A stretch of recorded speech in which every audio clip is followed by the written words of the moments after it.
குரு வணக்கம். அறிவேதான் தெய்வம் என்றார் தாய்மானார். அகத்ததுதான் மெய்ப்பொருள் என்று எடுத்துக்காட்டி அறிவதனை அறிவித்தார் திருவள்ளுவர். அவ்வறிவை அறிவதற்கு முறைகள் சொன்னார் அறிஞர் திருமூலர். அப்பேரறிவிலார்ந்து ஆனந்த கவியாத்தார் ராமலிங்கம். அறிவில் அறிவாய் நிலைத்தோர், அறம் வகுத்தோர், அதை வாழ்ந்து காட்டினோர் நினைவு கூர்வோம்.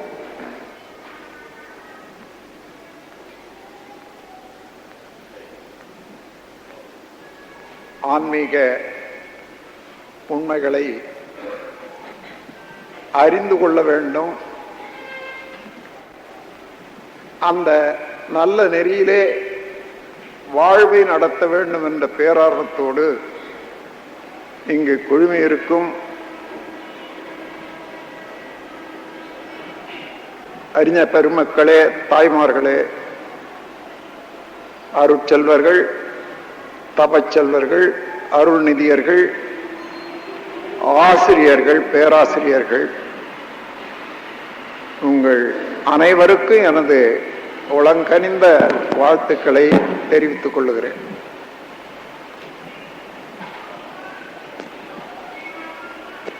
இன்று இன்பமும் துன்பமும் என்ற பொருள் பற்றி பேச வேண்டும் என்று நமது அன்பர்கள் பணித்திருக்கின்றார்கள். இது முக்கியமான அறிவு. இன்பம் துன்பம் நாம் எப்பொழுதுமே மாறி மாறி அனுபவித்துக் கொண்டுதான் இருக்கிறோம். ஆனாலும் அது எங்கு இருந்து எப்படி வருகிறது, நமக்கு என்ன வேண்டும், அப்படி வேண்டியதை பெறுவது எப்படி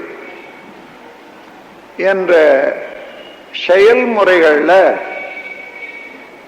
எல்லாரும் போதிய பயிற்சியோ அறிவோ பெற வேண்டும்.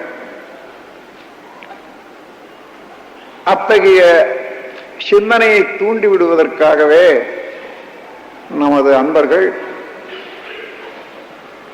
இந்த பொருள் பற்றி பேச வேண்டும் என்று கேட்டிருக்கின்றார்கள். இன்பம் துன்பம் என்பது ஒரு உணர்வு. மனம், புலன்கள், உடல், கருமையம் என்ற நான்கு இணைந்து செயல்படும் போது எழக்கூடிய ஒரு அனுபவம், உயிரின் அனுபவம். இன்பமோ துன்பமோ. இந்த இன்பமும் துன்பம் வேறு வேறு என்று எண்ணுவதற்கே இல்லை. இந்த பேரியக்க மண்டலம் முழுமையும் இல்லை, நம் உடல்ல நடைபெறக்கூடிய நிகழ்ச்சிகள் அத்தனையும் இன்பமயமே தான். ஆனால் அதனுடைய அளவு முறை மீறும் போது துன்பமாக மாறுகிறது. இன்பத்தின் அளவு முறை மீறும் போது ஏற்படும் ஓர் பொருத்தமிலா உணர்ச்சியதான் இன்பத்தின் மறுபெயரான் துன்பமாயும் இரண்டும் அறிவின் அலைகளாயும் கண்டேன் என்று குறிப்பு கொடுத்திருக்க.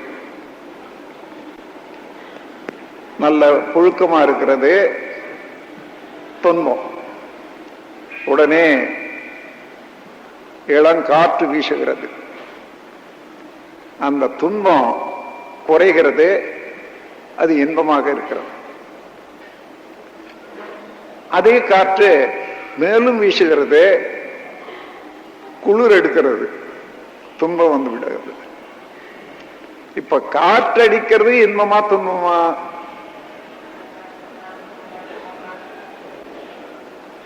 இந்த இடத்திலே உள்ள அனுபவத்தை ஆராய்ந்து தெரிந்து கொண்டால்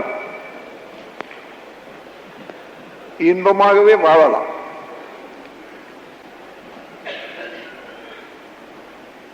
இன்பமும் துன்பமும் இரண்டும் இல்லாத போது சமநிலை உணர்வு உண்டாகும். அதைதான் அமைதி என்று சொல்றோம். அந்த அமைதி நிலையில அறிவு தன்னை பற்றியும் இயற்கை பற்றியும் இன்னும் மறைபொருட்களை பற்றியும் நினைக்க முடியும், மற்றவர்களுடைய நலனை பற்றியும் எண்ண முடியும்.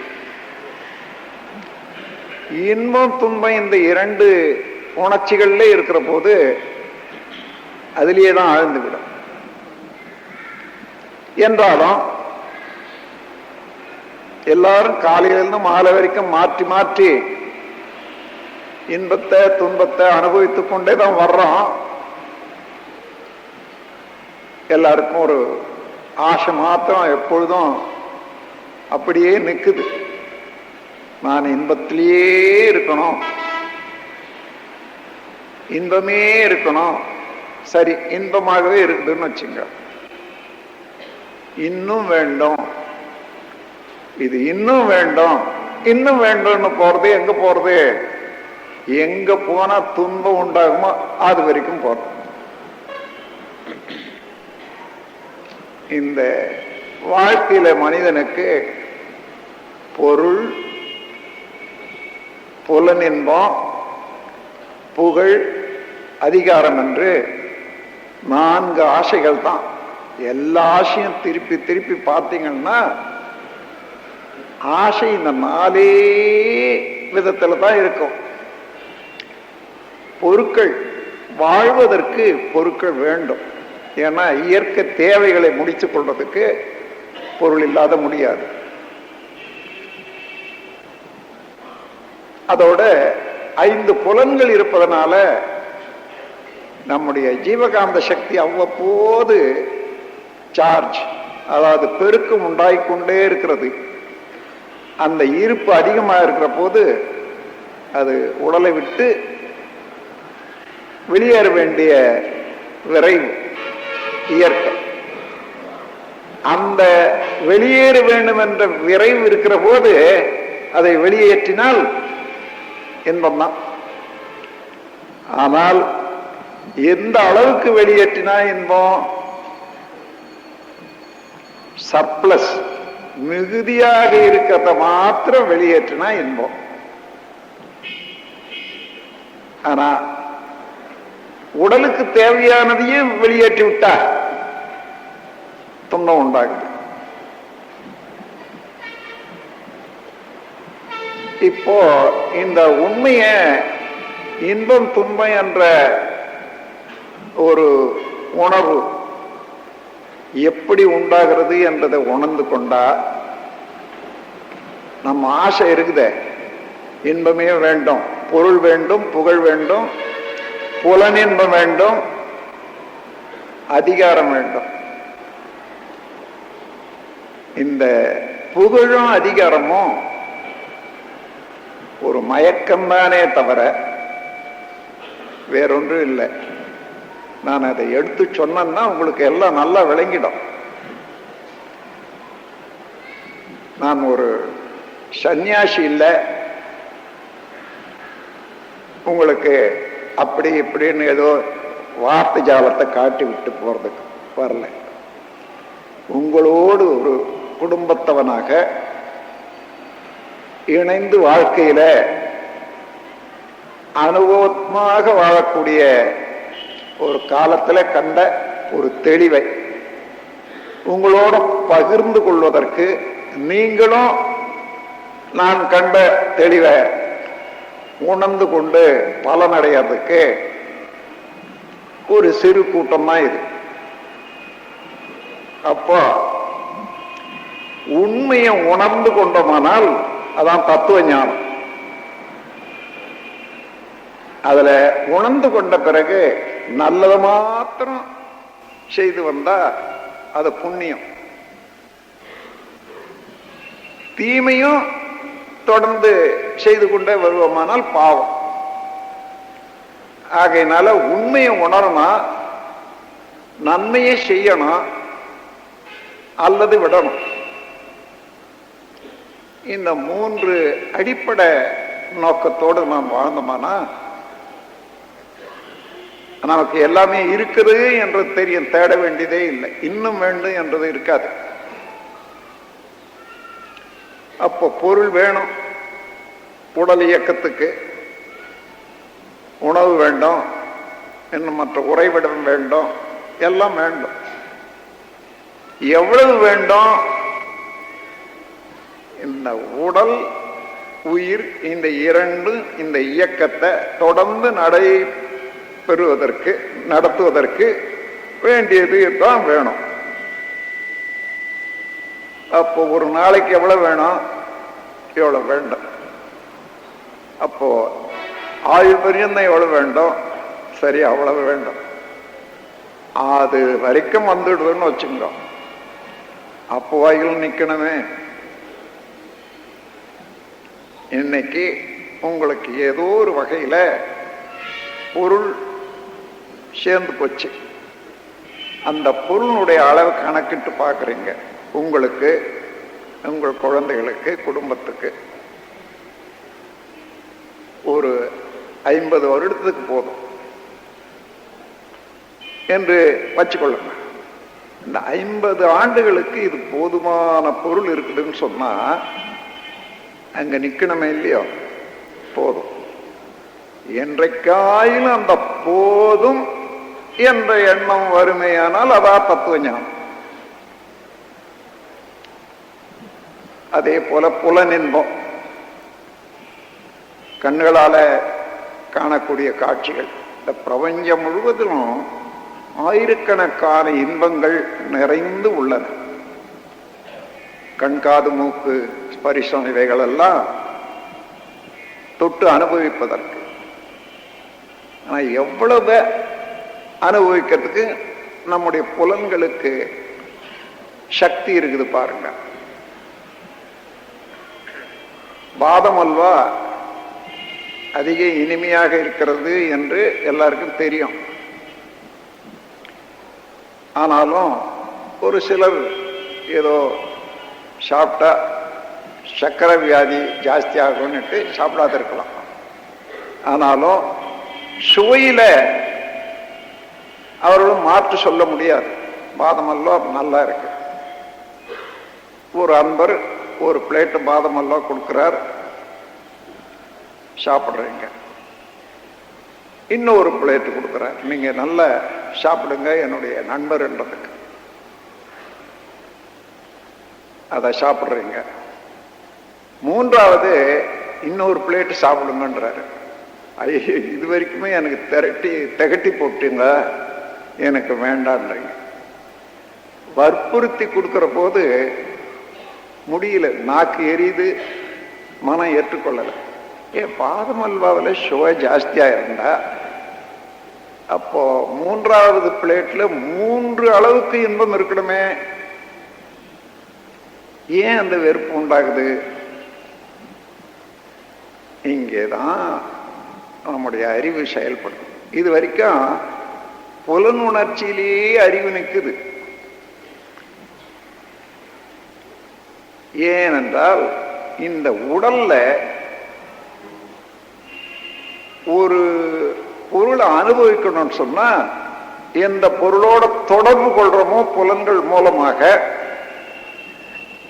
அந்த பொருளுக்கு நமக்கும் உள்ள உறவு என்னன்னு கேட்டீங்கன்னா நம்முடைய ஜீவகாந்த சக்தி தான் உறவு. அப்போ அதோட தொடர்பு கொள்ற போது அதனுடைய அளவுல நம்முடைய ஜீவகாந்த சக்தி உயரும். அதாவது ஸ்பரிசம், தொடு உணர்வு, ஒளி, ஒலி, சுவை, மனம், இதுதானே. இப்படி ஒரு பொருளை தொடரும். ரொம்ப ஸ்மூத்தா இருக்குதுங்க, ரொம்ப நல்லா இருக்குன்னு சொல்றோம். ஆமா, அப்படியே இருக்கிற போது அங்க ஒரு முள்ளு இருக்குது, குத்தி விட்டு ஐயோ. அதாவது எந்த தொடர்பினால நம்முடைய உயிராற்றல், அதாவது ஜீவகாந்த சக்தி ஷார்ட் சர்க்யூட் என்று சொல்லக்கூடிய மின் குறுக்காகாத அளவுல இருக்குமோ அது வரைக்கும் இன்பம். இப்ப முள்ளு கொத்திடுது துன்பம். ஏன் அந்த துன்பம் உண்டாகுது என்று பார்த்தா, நம்ம உடலுக்குள்ளாக ஜீவகாந்த சக்தி ஓடிக்கொண்டே இருக்குது. இந்த இடத்துலதான் வாழ்க்கையை முழுமையும் தெரிந்து கொள்ளக்கூடிய ஒரு தத்துவத்தை சுருக்கமா உங்களுக்கு கொடுக்க போறேன். ஜீவகாந்த சக்தி என்பது ஏதோ ஒரு புதிரானது இல்லை, நீங்க தெரிஞ்சு கொள்ள முடியாதது இல்லை, உங்களுக்கு உள்ளாகிறது, நீங்களே தெரிஞ்சு கொள்ளலாம்.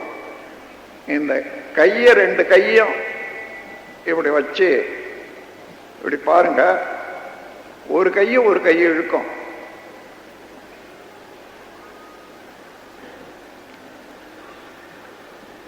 அதுதான் ஜீவகாந்த சக்தி. ஒரு காந்த அலை, இந்த அலை உடல் முழுவதும் ஓடி சுழன்று இயங்கிக் கொண்டே இருக்கிறது. அதனுடைய ரகசியத்தை உணர்ந்து கொண்டோமானா இந்த பேரியக்க மண்டலம் எப்படி இயங்குகிறது என்றதை கூட தெரிஞ்சுக்கலாம். உதாரணமா, இந்த ஜீவகாந்த சக்தி இந்த உடலுக்குள்ளாக இருக்கிற வரைக்கும் ஜீவகாந்த சக்தி, உடலுக்கு அப்பால இந்த பேரியக்க மண்டலம் முழுமையும் அதே காந்த சக்தி இருக்கிறது. அதுக்கு பேர் வான் காந்தம். இந்த காந்த சக்திய பெரியவங்க பிரணவ சரீரம்னு சொன்னாங்க. காண முடியாத கடவுள் நிலைக்கும் காணுகின்ற உலகத்துக்கும் மத்தியில் இருக்கக்கூடிய தத்துவம் காந்த சக்தி தான். அது இல்லாத இடமே இல்லை பிரபஞ்சம் முழுவதிலும், அதே போல ஒவ்வொரு உயிர்லையும் உடல்லையும். அந்த சக்தி எங்க இருந்து வருது பார்த்தீங்கன்னா, இந்த பருவுடலுக்குள்ளாக உயிர் என்பது நுண்ணுடல் சொல்லுவாங்க. நுண்ணுடல்னா அதை விட நுண்ணியது இல்லை என்ற அளவுல எந்த பொருளை செழித்து கொண்டே போனாலும் கடைசியில மேலும் அதற்கு மேல சிதைக்க முடியாது என்ற அளவுக்கு வர்றோம் வச்சுங்க. அந்த நுண்ணிய பேசிக் ஃபண்டமெண்டல் பார்ட்டிகள் அதுதான் உடல். நுண்ணியது உலகத்திலேயே பிரபஞ்சத்திலேயே. மற்றதெல்லாம் அதனுடைய சேர்க்கை தானே தவிர அதுக்கு மேல பெருசும் இல்லை, அதை விட சின்னதும் இல்லை. அந்த நுண்ணிய நிலையாக உள்ள உயிர் சக்திய, உயிரினுடைய அளவை நாம் உணர்ந்து கொண்டோமையானால் அதற்கு மேல பெருசு பிரபஞ்சத்துல இல்லை, சிறுசும் இல்லை. ஐயோ, சூரியனை பார்க்கிறோம், சந்திரனை பார்க்கிறோம், மரத்தை பார்க்கிறோம், பெருசு பெருசா இருக்கு. அதாவது நான் ஒரு மரத்தை பத்தி சொல்றேன், தனி மரத்தை, அந்த மரத்தை விட பெருசா இருக்குதுங்கன்னு சொல்லி ஒரு தோப்பை காண்பிக்கிறீங்க. அது போலதான் அது.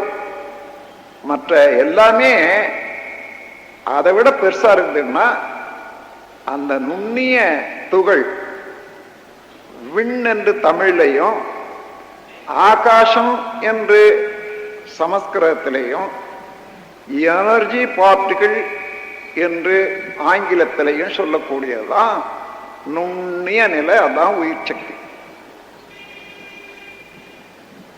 அத சித்தர்கள் தவத்தின் மூலமாக கண்டாங்க. தவத்தின் மூலமாகனா இதுவரையில இந்த விண் என்ற ஒரு சக்தியை ஆராய்ந்து கொண்டே இருக்கக்கூடிய விஞ்ஞானிகள், விண்ணை பற்றி ஆராய்ந்து கொண்டே இருக்கிறவர்கள் தான் விஞ்ஞானிகள். அதை தமிழ்ல மொழிபெயர்த்த போது கொஞ்சம் தவறு வந்துட்டு இருந்தாலும் இனிமே திருத்த முடியாது. அது அறிவியல்னு சொல்றாங்க.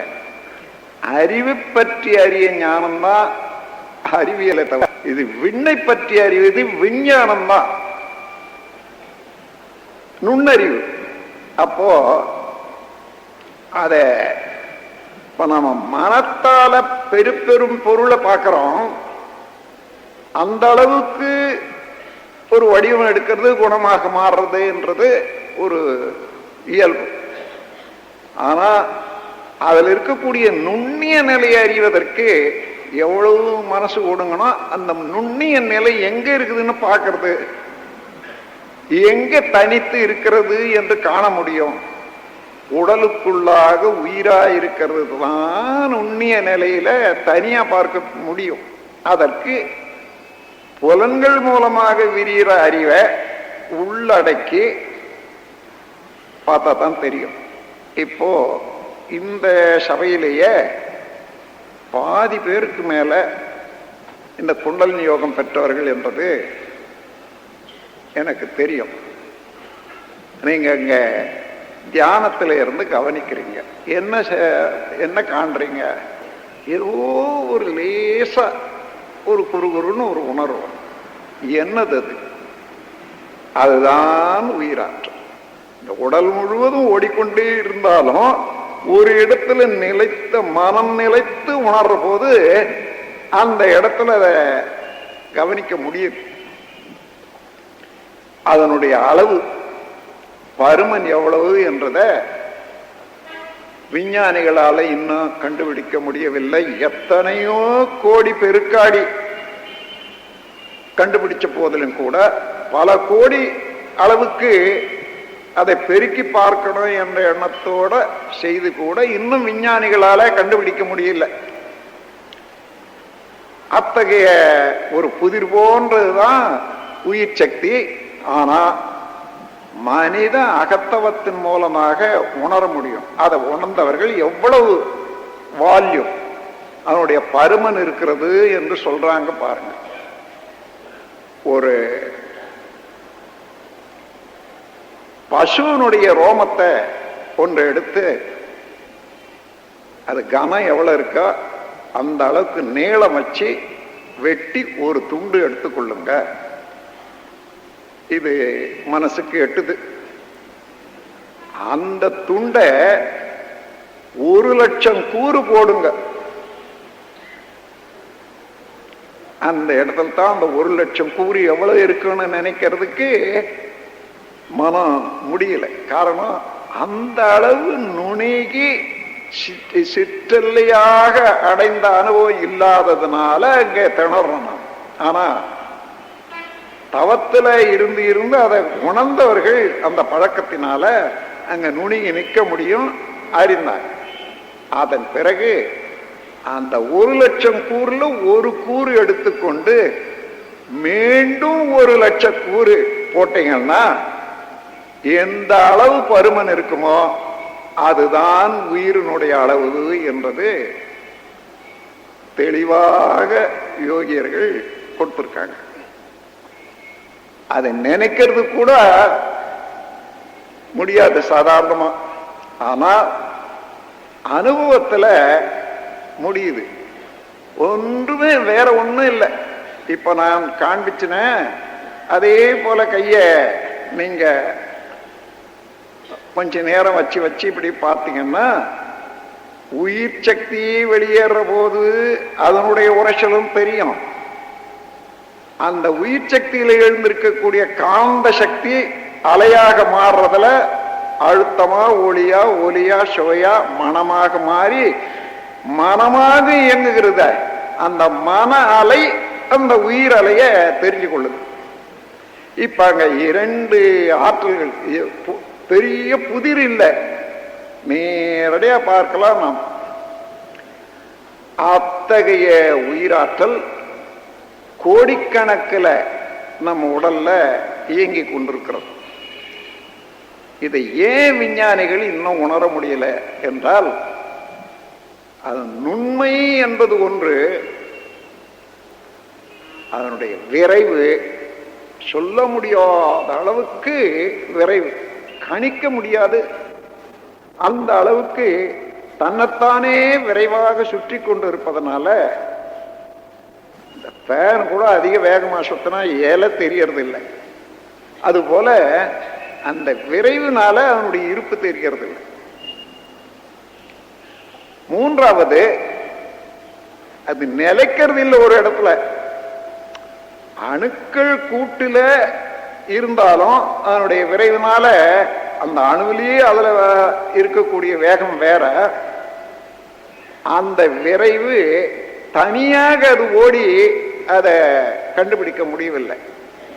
அதனால அந்த உயிர் துகளை விஞ்ஞானிகள் அறியணும் என்று முயற்சித்தாலும் இதுவரையில முடியல. ஆனா இன்னும் ஒரு ஏமாற்றத்தை கொடுத்துக்கிட்டே இருக்குது விஞ்ஞானிகளுக்கு இயற்கை. இந்த உயிர் துகள் சுழலுத, இந்த சுழற்சி தான் ஆற்றல், விண், உயிர், சக்தி, சூக்கும சரீரம் என்று சொல்வதெல்லாம் வச்சுக்கோங்க. எங்கே சுழன்று கொண்டிருக்கிறது என்று பார்த்தீங்கன்னா இறைவெளி என்ற இருப்பு நிலையில தான் சுழலுது. இருப்பு நிலைன்னா அசையாத, எல்லாவற்றையும் அசைத்துக் கொண்டு தான் அசையாது இருக்கக்கூடிய ஒரு பெரும் பொருள் பிரபஞ்சம் முழுவதும். அதை சுத்த வெளின்னு சொல்றோம். அது எப்படி தான் அசையாத பிற ஒன்றை அசைத்துக் கொண்டிருக்கிறது என்று சொன்னா அதில் வலு எவ்வளவு இருக்குது என்று ஒரு கேள்வி வரும். அதிகமான வலு உடையதா ஒரு பொருளை எடுத்துக்கொள்ளுங்க, சூரியன் அல்லது பூமி மாதிரி. அத்தனை வலு உடையது எங்கே இருக்கிறது என்று பார்த்தீங்கன்னா அந்த சுத்த வெளியில லேசா மிதந்து கொண்டு உருண்டு கொண்டு ஓடிக்கொண்டு இருக்கின்றன. அவ்வளவு. அப்போ ஒரு பொருளை இன்னொரு பொருள் மேல வச்சிங்கன்னா வைக்கிற பொருளை விட தாங்கும் பொருளுக்கு சக்தி அதிகமா இருக்கணும். இங்கதான் ஆறாவது அறிவு செயல்படணும். அசம்ஷன், யூகித்து உணர்தல். எந்த பொருளை புலன்கள் மூலமாக உணர முடியாததோ, ஆனாலும் இல்லை என்று சொல்ல முடியாததோ, அந்த பொருளை பற்றி அறிந்து கொள்ளக்கூடிய அறிவுதான் ஆறாவது அறிவு. அப்படி ரெண்டே பொருள் தான். ஒன்று அறிவு, இன்னொன்று இறைநிலை. இறைநிலையே தான் அறிவாகவும் இருக்கிறது. அறிவு யாராயிலும் பார்க்க முடியுமா? இல்லைன்னு சொல்ல முடியுமா? அதே போல ஆனா இறைநிலையை யாராலும் பார்க்க முடியாது. இல்லைன்னு சொன்னா அதை யாருக்கும் நஷ்டம் இல்லை, போடப்போ நீ எப்படின்னா சொல்லிக்கோன்னு சொல்லிடுவாங்க. அதை பற்றி கவலை இல்லை. அறிவு இல்லைன்னு யாரும் முன்ன வந்து சொல்ல முடியாது. அத்தகைய ஒரு உருவமற்ற ஒரு நிலை இல்லை என்று சொல்ல முடியாது. இருக்குது, இப்படிதான் இருக்கிறது என்று காட்ட முடியாது. அதை மறைபொருள் என்று சொல்வார்கள். சப்ஜெக்டிவ் பெனாமனா. மூன்று பொருட்கள் பிரபஞ்சத்துல அந்த மாதிரி உள்ளன. ஒன்று இறைநிலை, இறைவழி. இவ்வளவு இதுவரையில இறைவழியை தான் கடவுள் என்றோ மெய்ப்பொருள் என்றோ தெய்வம் என்றோ பெரியவங்க விளக்கி இருக்காங்க. நமது தாய்மானவர்கள் பாடலை இடத்துல முதல் பாடல்ல பார்த்தீங்கன்னா எவ்வளவு தெளிவா விளக்கி இருக்காருன்றது தெரியும். ஆனா பிடிக்க முடியல சாதாரணமா. அங்கு இங்கு எனாதபடி எங்கும் பிரகாசமாய். இந்த எங்கும் பிரகாசமாய் இருக்கிறதுல அங்கேயே மனிதன் மொழிய வச்சுக்கிட்டு விழுந்துடுறான். பிரகாசம்னா விளக்கம்ன்றதான், வேற ஒண்ணும் இல்லை. அந்த விளக்கம் கொடுப்பதனால விளக்குக்கெல்லாம் கூட, அதாவது எரியற ஒரு தன்மை உடையதுக்கு விளக்குன்னு சொல்றோம். விளக்குவதனால, அதனால எங்குமே விளக்கம் பெற்றுக்கொள்ளக்கூடிய அளவுல, விளங்கி கொள்ளக்கூடிய அளவுல நிறைந்திருப்பது இறைநிலை. எங்கும் பிரகாசமாய் ஆனந்த பூர்த்தியாகி அருளோடு நிறைந்தது. தன் அருள் வெளிக்குளே அகில அண்ட கோடிகளெல்லாம் தங்கும்படிக்கு இச்சை வைத்து உயிருக்கு உயிராய் தழைத்தது என்று விளக்கி கொண்டு போறார். தெய்வ நிலை இது மறைப்பொருள். அந்த மறைப்பொருள்ல ஒன்றுமே இல்லாததாக இருக்கிறதா இந்த சுத்த வெளி என்று பார்த்தா, பிரபஞ்சத்திலே இருக்கக்கூடிய அணு முதல் கொண்டு அண்டையீராக அதிலிருந்து தானே வந்தது. ஆக இதெல்லாம் மலர்ந்த போது நாம பார்க்கிறோம். சூரியன் சந்திரன் எல்லாம் ஒடுங்கி நின்ற போது புலன்களால பார்க்க முடியவில்லை. விதையில ஆலமரம் ஒடுங்கி நிற்கிறது, புலன்களால பார்க்க முடியல. ஆனாலும் இந்த விதையிலே என்ன இருக்கிறது என்று ஆறாவது அறிவை கேட்டா, இது ஒரு பெரிய ஆலமரம், இதை போட்டா முளைக்கும், நல்லா விரிந்ததுன்னா ஒரு பெரிய ஆலமரம் வரும். அதை தெரிஞ்சு கொள்வது அறிவு. அந்த முறையில இருப்பது இல்லாது இருப்பதாக, காண முடியாத போது இல்லைன்னு சொல்றோம். ஆனா நம்மாண்ட ஒரே ஒரு குறை என்னன்னா, இந்த சுத்தவெளி என்ற இருப்பு நிலையை காண முடியாதில்லை, பார்த்து கொண்டே இருக்கிறோம். பார்த்து கொண்டே இருக்கிற போது கூட என்னப்பா கடவுள் என்பது தெரியுமா உனக்கு, தெய்வம் என்றது தெரியுமா, அது ஒண்ணும் தெரியாதுங்க. பார்த்தது உண்டா? இல்லையே. நம்ம பார்த்து கொண்டே தான் இருக்கான். எங்கேயும் நிறைஞ்சி இருக்கிறது அதுதான்ன்றது தெரியும். ஆனா அதுதான் கடவுள் என்பதை மறந்துட்டான். காரணம், வேற கண்ணு காது மூக்கு வச்சு காட்டி கொடுத்தாங்க பாருங்க. கடவுள்னு சொல்ற போத அங்கதான் வருது. சிவம் என்று பூரணமாக இருக்கக்கூடிய இந்த நிலையை சொல்றது பூரண பெற்றது, நிறைந்த பொருள் என்றதே சிவம்னு சொல்வாங்க. அது 4ஆம் வட்டத்துல சிவம்னு சொன்னா, அந்த சிவம் என்ற வார்த்தையை கேட்ட போதே ஒரு ஷடை, அங்க ஒரு பெண்ணு, கங்கை, அங்க 2 பாம்பு, இங்க 2 பாம்பு, இவ்வளவும் புலித்தோல், இதுதான் வருமே தவிர உண்மையான சிவம் வருமா எங்கேயாவது யாருக்காயும்? ஆனா இந்த சிவம் வந்தா உண்மை சிவன் தெரியுமா? இப்படிதான் நாம ஏமாந்திருக்கிறோம். இது ஒரு கால அளவுல குழந்தையாக இருக்கிற போது இறைவனை தெரிந்து கொள்ள முடியாதுன்றதுக்காக உருவ கற்பனைகள்ல இருந்து பெரியவங்க சைக்காலஜி படி, உளவியல் படி மனதை ஈடுபடுத்தவும் நம்பிக்கை ஏற்படுத்தவும் கொடுத்தாங்க. ஆனா தேவையில்லாத போது கூட அதை தொடர்ந்து செய்யற போது அதை உண்மையை அறிய முடியாத தடையாக இருக்கிறது ஒன்று. 2வது உயிர் சக்தியை பற்றி சொன்னேன். விண் என்று சொல்வது, ஆகாசம் என்று சொல்வது நுண்ணிய ஒரு நிலை. அந்த சுத்த வெளி என்பதுல ஒன்றுமில்லாத இல்ல, அறிவும் விரைவும். இத சான்ஸ்கிரிட்ல வேகம் விவேகம்னு சொல்லுவாங்க. வேகம்னா விரைவு, விவேகம்னா அறிவு. ஃபோர்ஸ் அண்ட் கான்சியஸ்னஸ் ஆங்கிலத்தில். ஃபோர்ஸ்னா வேகம், கான்சியஸ்னஸ்னா இயக்க ஒழுங்கு. கான்சியஸ்னஸ்னா அறியும் திறன் உடையது, இன்ப துன்பம் அறியறது, சிந்தனை ஆற்றல் என்ற அளவில் தான் நாம் வச்சுட்டு இருக்கோம். அப்படி அல்ல. கான்சியஸ்னஸ் என்று சொன்னா எந்த பொருளிலையும் ஒரு இயக்க ஒழுங்கு.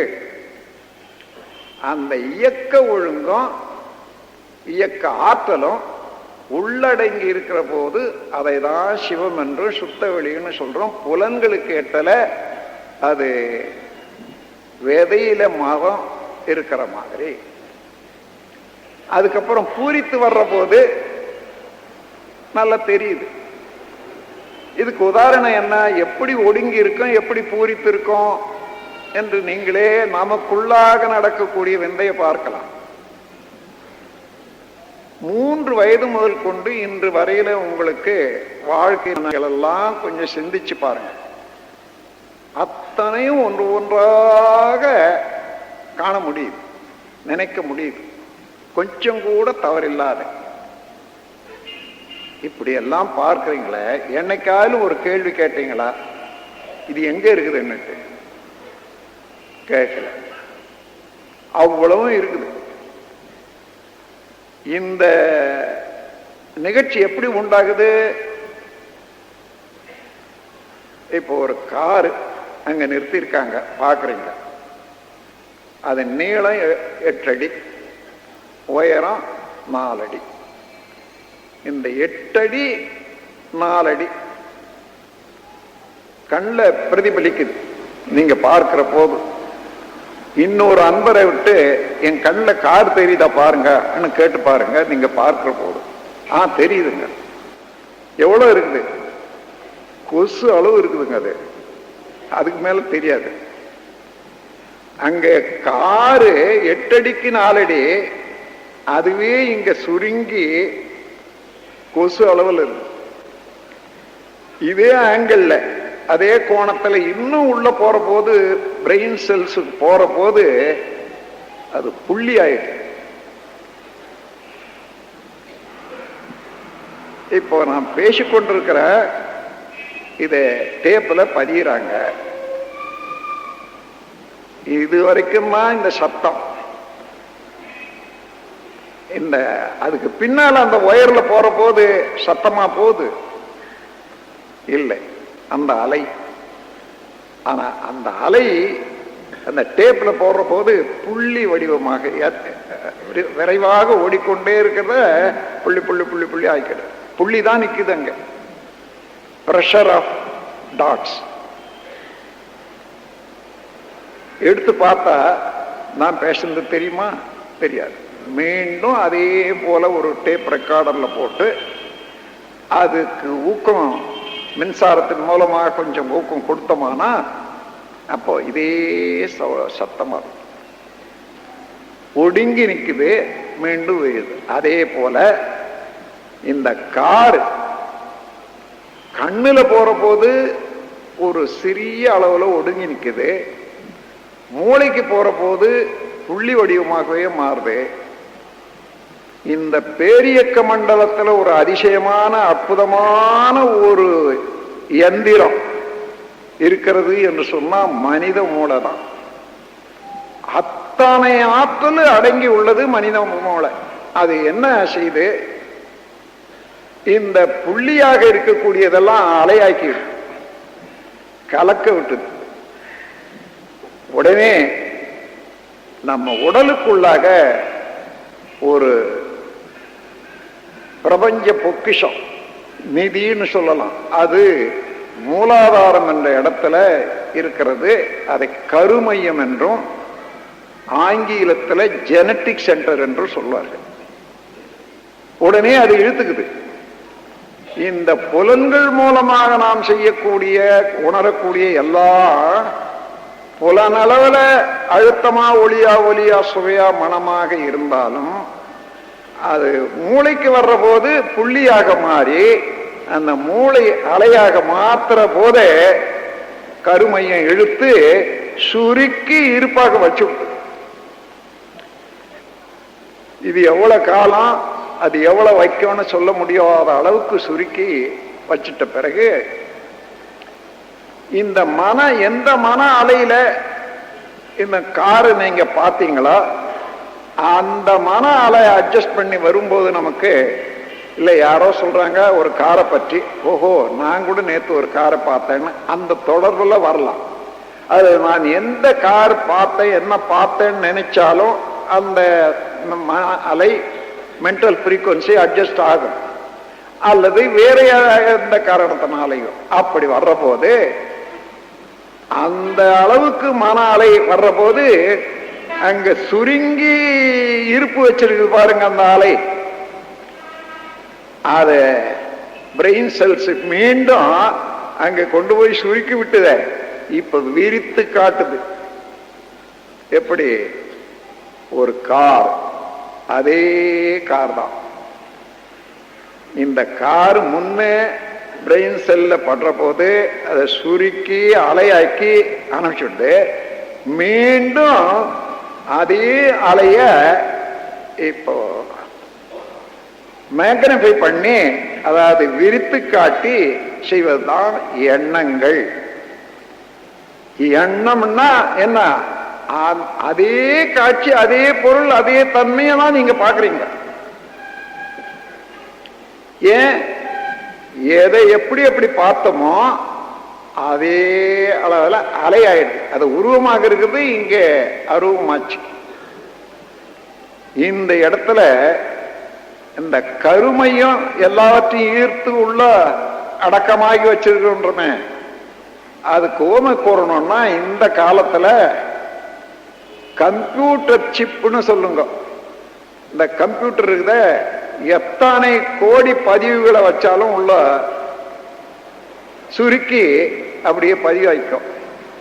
மீண்டும் அதுக்குரிய பட்டன் தட்டின உடனே எடுத்து காட்டும். அதுக்கெல்லாம் அங்க ஒரு சிப், அதெல்லாம் அடங்கி இருப்பதற்கு ஒரு மேக்னட்டிக் கருவி இருக்கு. அந்த கருவியில போய் ஒடிக்கணும். அதே போல ஒவ்வொரு மனிதனுக்கும் ஒரு ஜீவனுக்கும் அந்த கம்ப்யூட்டர் சிப் மாதிரி இருக்கிறது கருமையம் என்று நான் இப்ப விளக்குறேன்.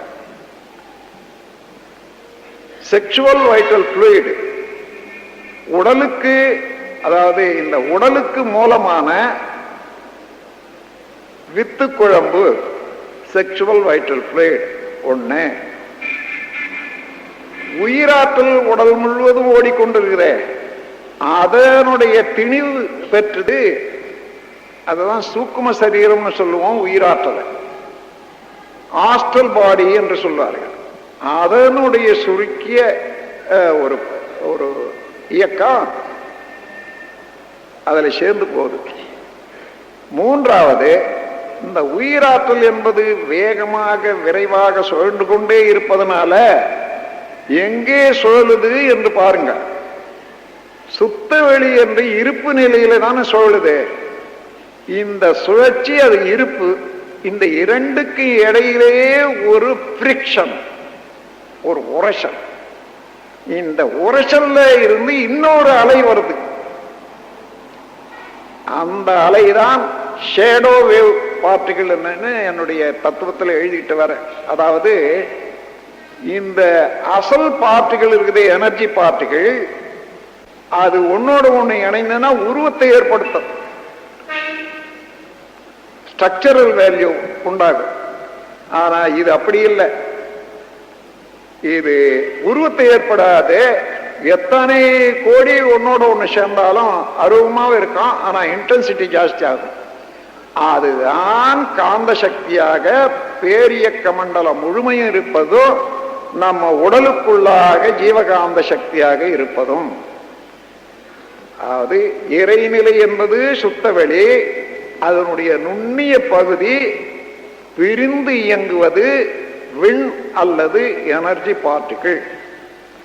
அதனுடைய சுழற்சியினால சுத்திலும் இருக்கக்கூடிய அதே இறைவெளியோட உரசற போது ஏற்படக்கூடியது இன்னொரு அலை, விரிவு அலை என்றும் ஷேடோ வேவ் என்று சொல்லுவோம். இந்த ஷேடோ வேவ் என்ற பார்ட்டிகள்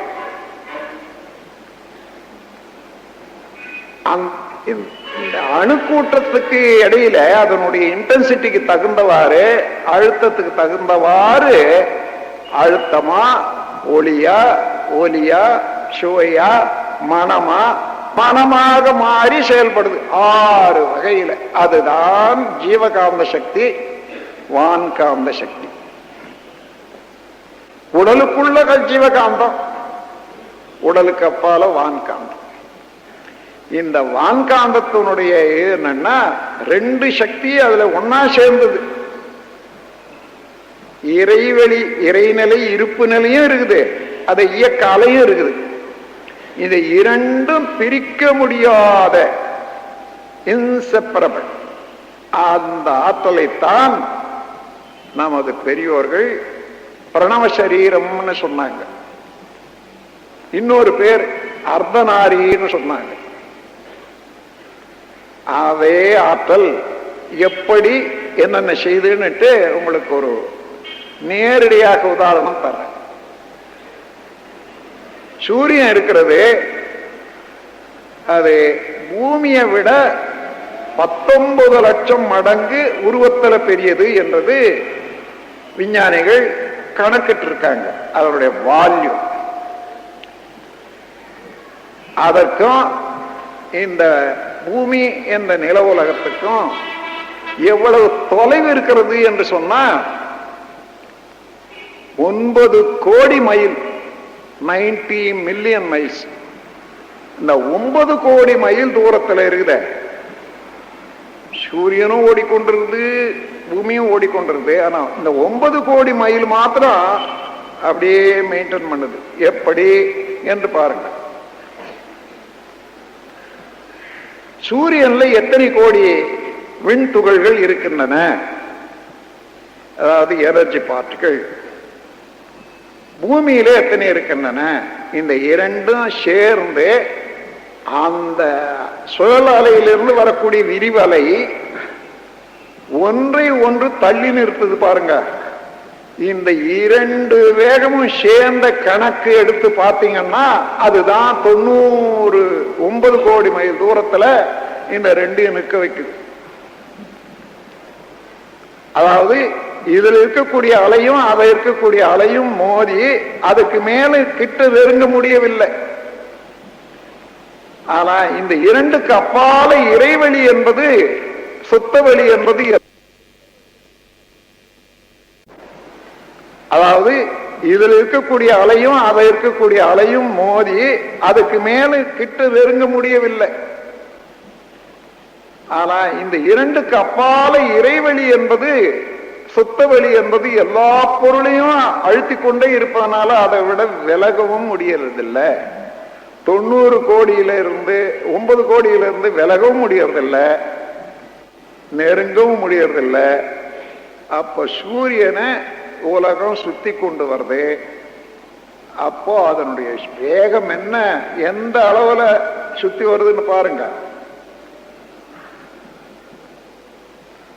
ஒரு வருஷத்துக்கு ஒரு சுத்துன்னுட்டு எல்லாருக்கும் தெரியும். சூரியனை பூமி சுத்துறது ஒரு வருஷத்துக்கு 1 சுத்துது. அது எவ்வளவு நீளம், எவ்வளவு வேகம் அண்ணா இன்னைக்கு விஞ்ஞானத்துல சுலபமா நீங்க கையில் இருக்கக்கூடிய கால்குலேட்டரை வச்சு கூட போட்டுடலாம். 9 கோடி மைல 2 அது விட்டம் வரும். 22 பெருக்கி 7 வகுத்தீங்கன்னா நீளம் வரும். பூமி சுற்றி வரக்கூடிய ஆர்பிட் அதனுடைய நீளம் கிடைச்சிடும். 365 வகுத்தா ஒரு நாளைக்கு சூரியனை பூமி எவ்வளவு தொலைவு சுத்துது என்பது தெரிஞ்சுக்கலாம். இது வெறும் அனுமானம் இல்லை, கணக்கு. எவ்வளவு சுத்துது நான் பல தடவை போட்டு பார்த்தேன், நீங்க கூட போட்டு பார்க்கலாம். 15,50,000 மைல் ஒரு நாளைக்கு. இந்த ஒரு உலகம் அவ்வளோ பெரிய பாடியை வச்சுக்கொண்டு இந்த சூரியனை சுத்தி வரக்கூடிய வேகத்துல 15,50,000 மைல் ஒரு நாளைக்கு போகுதுன்னு சொன்னா, நாம ஏதோ கொஞ்சம் வேகமா போய் சீக்கிரமா ஒரு இடத்த அடைஞ்சிட்டோம்னாப்பா நான் ரொம்ப சீக்கிரமா வந்துட்டேன் நான் என்ன சொல்றோமே. இந்த இயக்கங்களுக்கெல்லாம் நம்ம ஒப்பிட்டு பார்க்கிற போது எங்க நம்முடைய வேகம், எங்க நம்முடைய ஆற்றல், அத்தகைய ஆற்றல் தான் காந்த சக்தி. ஒன்றை ஒன்று தள்ளி நிறுத்துது பாருங்க அந்த அலை.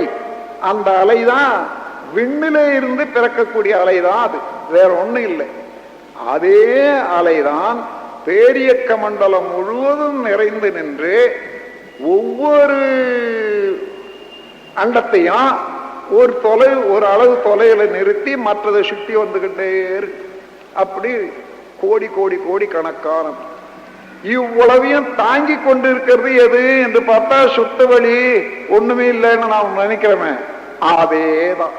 இப்போ ஒத்துக்கலாம் இல்லையோ, அது பேராதார வெளி அதுதான் ஆல்மைட்டி, எல்லாம் வல்ல முழுமுதற் பொருள், எங்கும் நிறைந்த ஒன்று, ஆதியானது, அனாதியானது, எல்லாவற்றையும் வேதங்கள்ல சொல்லக்கூடியது. நீங்க போய் அர்ச்சனை பண்றீங்களா கோயில்ல, அவங்க என்னென்ன சொல்றாங்கன்னு பாருங்க. இதேதான் சொல்றாங்க. அருவமானவன், அகண்டாகாரமானவன், எங்கும் உள்ளவன், அப்படியெல்லாம். அதே போல அதை உணர்ந்து கொண்டேன்னா அதே சக்தி தான் நமக்குள்ளாக இறை வெளியும் அதன் அலையும், சுத்த வெளியும் உயிர் சக்தியிலிருந்து வரக்கூடிய விரைவினால வரக்கூடிய அலையும் சேர்ந்து காந்தம் என்ற சக்தி. அதுதான் பிரணவ சரீரம் நம்ம உடலுக்குள்ளாக இருக்குது. அது ஆங்கிலத்தில் காசல் பாடின்னு சொல்லுவாங்க. இது பிசிக்கல் பாடி. உயிர் சக்திய ஆஸ்ட்ரல் பாடி, இந்த காந்த சக்திய காசல் பாடி. இந்த மூன்றா சொல்லுவாங்க. இந்த மூன்றுக்கும் அடிப்படையான இயக்க மையம் எதுவோ அதுதான் கருமையம். உடலுக்கு மூலமான வித்து சக்தியும் உயிருக்கு மூலமான உயிர் சக்தியும் இந்த காந்த களத்துக்கு மூலமான காந்த அழுத்தமும் மூன்றும் ஒன்று சேர்ந்து ஒன்று இருந்து பிரிய முடியாத ஒரு கூட்டுறவு இயக்கம். இந்த இயக்கத்தினால உடல் முழுவதும் ஒரு இயக்கம் ஒழுங்கா நடைபெறுது. இந்த உடலுக்குள்ளாக இருக்கக்கூடிய உயிர் சக்தி பேரியக்க மண்டலம் முழுமையும் தொடர்பு கொண்டு அதனால அங்கங்கே ஏற்படக்கூடிய இயல்புக்கு தகுந்தவாறு, இயக்கத்துக்கு தகுந்தவாறு ரியாக்ஷன்ஸ், ரெசனன்ஸ் சொல்லுவோம், அது நடக்குது. அதோட இந்த காந்த சக்தியில பூமி சுத்தி வரும்போது எந்தெந்த அலைகள் எந்தெந்த இடத்துல இருந்து எப்படி வருதோ அது எல்லாம் பூமியில வாழக்கூடிய ஜீவன்களுக்கும் வந்துதான் ஆகணும்.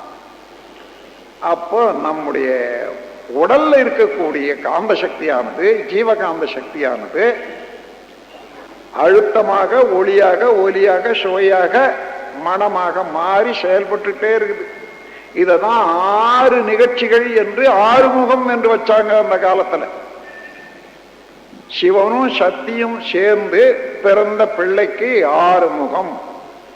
சிவம்னா பூர்ணமான சுத்த வெளிதான் சிவம். சக்தினா அதிலிருந்து துண்டுபட்டு இயக்கமாக எழுந்த விண், அதுதான் சக்தி. அந்த சக்தியும் சிவமும் இதனுடைய உரசல்னால பிறந்தது தானே காந்த சக்தி. அதுக்கு காந்த புராணம் என்றும் காந்தன் என்றும் கூட ஒரு பேர் உண்டு. அதுக்கு என்னன்னா 6 முகம் வச்சாங்க. அழுத்தம், ஒளி, ஒலி, சுவை, மனமாக மாறி மீண்டும் இறை வெளியாக மாறிடும். இங்கிருந்து புறப்படுறது அலையாக, இரண்டுக்கு இடையே உரசல்னால அலையாக எழுது. அந்த அலையாக எழுந்திருக்கிறது அழுத்தமாகவோ, ஒளியாகவோ, ஒலியாகவோ, சுவையாகவோ, மனமாகவோ மாறி மீண்டும் இறை நிலையா அடங்கிடும். இதுதான் பிரபஞ்சத்தில் இருக்கக்கூடிய ஒரு ரகசிய தத்துவம். ஆனா இது புரிய முடியாதில்ல, புரிஞ்சு கொள்ள முடியாது. ஆனா நாம் கொஞ்சம் கூர்ந்து நோக்கணும். அமாவாசை போன மறுநாளைக்கு நம்ம பார்க்கிறோம், நிலவு பார்க்கலான்னு நினைக்கிறோம், தெரியல. இல்லையா, அமாவாசை அன்னைக்கு கூட அதே நிலவு தான் இருக்குது. சூரியன் வேற பக்கத்தில் இருக்கிறதுனால அதனுடைய ஒளி பட்டு அது இருப்பை எடுத்து காட்டல, அதனால தெரியல. 2வது நாள் ரொம்ப சின்னதா இருக்கும், நம்ம கண்ணுக்கு தெரியல. 3வது நாள் அது ஓரத்துல ஒரு அறிவாள் போல தெரியுது. அந்த சூரிய ஒளி பட்டு சிதறியது தெரியுது. அது மாதிரி புலன்களுக்கு எட்டாத போது இல்லைன்னு சொல்றோம். புலன்களுக்கு எற்ற போது அது வரைக்கும் நாம் அதே காட்சியாக மாறுறோம். உதாரணமா நம்ம உடல்ல நடக்கக்கூடிய, அதாவது உயிர் சக்தி இருக்குது, இந்த உயிர் சக்தி எப்பொழுதும் அலையை உற்பத்தி பண்ணிக்கொண்டே இருக்குது. அதுதான் ஜீவகாந்த சக்தியினுடைய இருப்பு. இந்த ஜீவகாந்த சக்தி உடல் முழுவதும் ஓடிக்கொண்டே இருக்குது. அந்த ஓடிக்கொண்டே இருக்கிறது எல்லா இயக்கத்தையும் ஒழுங்கா செய்யுது. இப்ப நம்ம உணவு போடுறோம், அது ரசமா மாறுது, ரசத்துல ஒரு பகுதி ரத்தமா மாறுது, அதுல ஒரு பகுதி சதையா மாறுது. சதையில இருந்து ஃபேட், அதாவது எண்ணெய் தனியா பிரிச்சு எடுத்து கொழுப்பா மாறுது. கொழுப்புல இருந்து சுண்ணாம்பு தனியா பிரிச்சு எலும்பா மாறுது. அந்த எலும்பா மாறுற போது அதுல இருந்து உள்ள ரசம் உள்ளவே அமைந்து மூளைன்னு சொல்றோம், நேரம். அதுல இருந்து எசன்ஸ் தான் ஜீவ வித்து குழம்பு, செக்ஷுவல் வைட்டல் ஃப்ளூயிடு, வித்து, நாதம், இவைகள்லாம். இவ்வளவையும் உற்பத்தி பண்றது இந்த சபையில் இவ்வளவு பேர் இருக்குமே, யாராயிலும் ஒருத்தர் செய்யறாங்களா? அதை அவங்க உடம்புல தானே நடக்குது. அவர்கள் உடம்புலயே இருக்கு நடக்கக்கூடிய வித்தைகளை ஏதாயிலும் ஒன்று நாம் செய்யறோமா? இல்லை. அதுதான் அந்த இறைநிலையும் அதனுடைய ஆற்றலுமாக உள்ள அந்த ஜீவகாந்த சக்தி அழுத்தமா ஒளியா ஒலியா சுவையா மனமாக மாறுற போது, அழுத்தமாக இருக்கிறது புல்லிங் அண்ட் புஷிங், அதாவது தள்ளுதல் ஈர்ப்பு என்ற இரண்டு இயக்கமாகவும், ஒலியாக ஒளியாக மாறுற போது அது மின்சக்தி என்று அதுக்கு பேர் வச்சோம். சுவையாக மனமாக மாறுற போது ரசாயனம்னு சொல்றோம். அதன் பிறகு இந்த ஓட்டத்துல என்ன ஆகுதுன்னா, ஜீவகாந்த சக்தி ஓட்டத்துல உடல்ல உள்ள அணு அடுக்குகள் எல்லாம் ஒன்று ஒன்று ஈர்த்து பிடித்து கொண்டு அந்த ஜீவகாந்த சக்தி ஓட்டத்துக்கு போலாரிட்டி, அதாவது துருவ அமைப்பு என்பது உண்டாகுது. உதாரணமா ஒரு காந்த தடியில ஒரு ஊசியை வச்சுக்கன்னா நிக்குது, இன்னொரு ஊசி 5 ஊசி கூட தொங்குதுன்னு வச்சுங்க. அது எதுவும் கட்டப்பட்டோ ஒட்டப்பட்டோ இல்லை, இந்த காந்த சக்தியினால ஒன்றை ஒன்று ஈர்த்து பிடித்து கொண்டு கவர்ந்து பிடித்து கொண்டு இருக்கின்றது அல்லவா. முதல் ஊசி பிடிச்சிட்டு காந்த கல்லை எடுத்துட்டா எல்லாம் விழுந்துரும். அதே போல இந்த உடலுக்குள்ளாக அந்த காந்த சக்தி விரைவாக ஓடிக்கொண்டே இருக்குது.